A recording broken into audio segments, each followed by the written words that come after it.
So yeah, like, I have a strange life. Like, odd things happen to me. I thrive on just chaos, I found. People, my friends are always saying to me, oh, your life's like a sitcom, Roz. It's like a sitcom. It's like a sitcom. I'm like, yeah, it's true. It's like Big Bang Theory sometimes. Shit.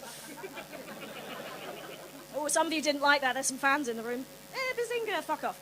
Odd things happen to me, like, I'll give you a running total, shall I? I do life modelling, so that's like naked modelling for artists, because as well as standing on stage with clothes on with people staring at me, I stand on stage naked with people staring at me, because I'm a massive fucking masochist, right? And I had an odd instance recently where a studio contacted me asking to model for them, and I said yes. And as soon as I said yes, I realised that I'd previously dated one of them. Yep, that apprehension is correct. That was my response as well. So I was sort of faced with the spectre of having to email this guy and say, hey, so we've not spoken for 6 months, but you might finally get to see me naked. Just FYI.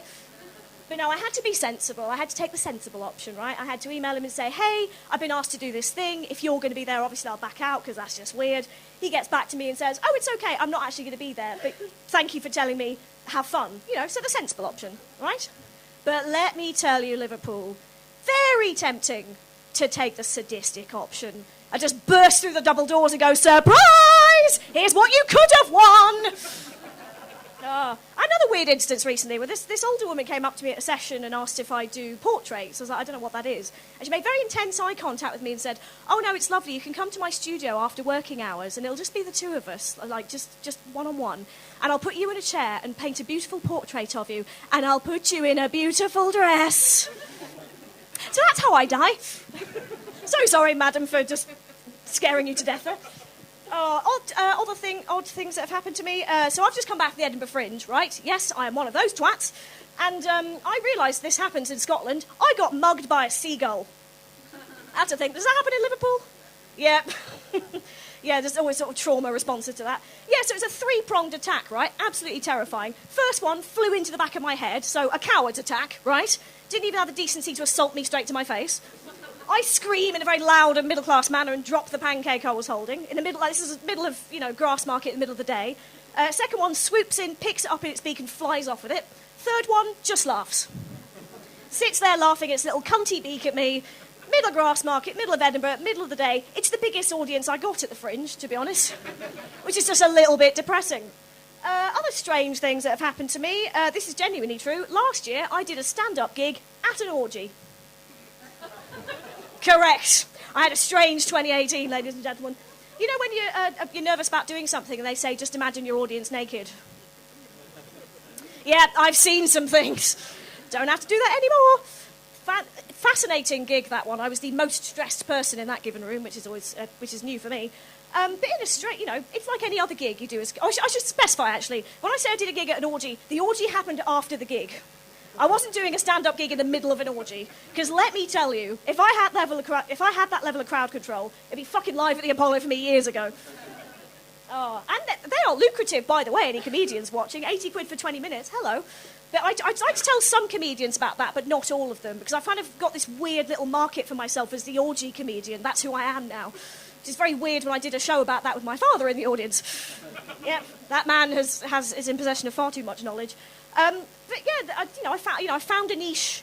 I've stuck to it, sometimes literally, in some cases. You're so shockable, I love it.